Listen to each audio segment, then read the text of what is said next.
मध्यावधि चुनाव जिसमें अगर उसमें वो चुनाव की आहट 3 साल पहले देख रहे हैं तो इसका मतलब समझ लीजिए कि अशोक गहलोत साहब की कितनी शानदार तैयारी थी। 3 साल पहले उस मोड़ पे आकर के उन्होंने काम करने का ऐलान किया है, इसका तो उनको धन्यवाद देना चाहिए।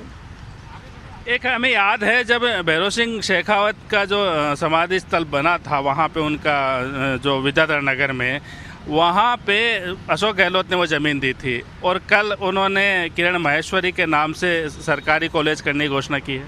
देखिए, अशोक गहलोत साहब विराट दिल के व्यक्तित्व हैं, लंबा उनका राजनीतिक जीवन है और आप जानते हैं चाहे दलगत इन सभी मामलों में वो हमेशा से दलगत राजनीति से ऊपर उठ कर के सोचते रहे हैं।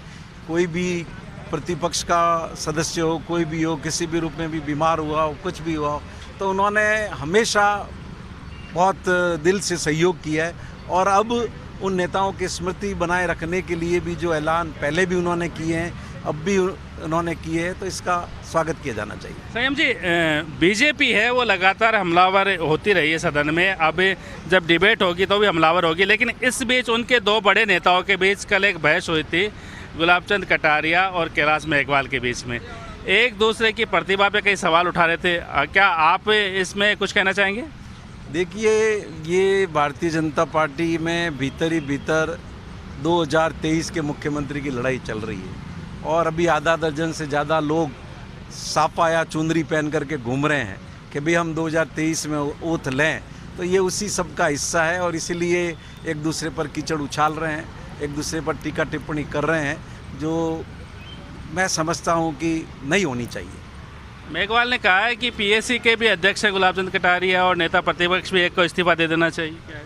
देखिए, ये हमेशा से एक परंपरा लगातार चली आ रही है कि पीएससी का चेयरमैन प्रतिपक्ष का होता है और ये भी लगभग रहा है कि प्रतिपक्ष के नेता ही पीएससी के चेयरमैन होते हैं। यदि प्रतिपक्ष के नेता स्वयं ये कह दे कि मैं पीएससी का चेयरमैन नहीं रहना चाहता, तब जरूर दूसरे किसी भी विपक्ष के सदस्य को पीएससी का चेयरमैन बनाया जा सकता है।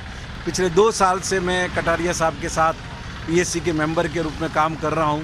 पहले भी जब मैं वसुंधरा जी की सरकार में एमएलए था, तब भी पीएससी में मैंने सीपी जोशी साहब और बीडी कल्ला साहब के साथ काम किया था। एज पीएससी चेयरमैन गुलाबचंद जी कटारिया बेहतरीन काम कर रहे हैं और राजस्थान विधानसभा की जितनी समितियां बनी हुई है, सबसे बेहतरीन काम पब्लिक अकाउंट्स कमेटी कर रही है। इसको खुद माननीय अध्यक्ष भी मानते हैं।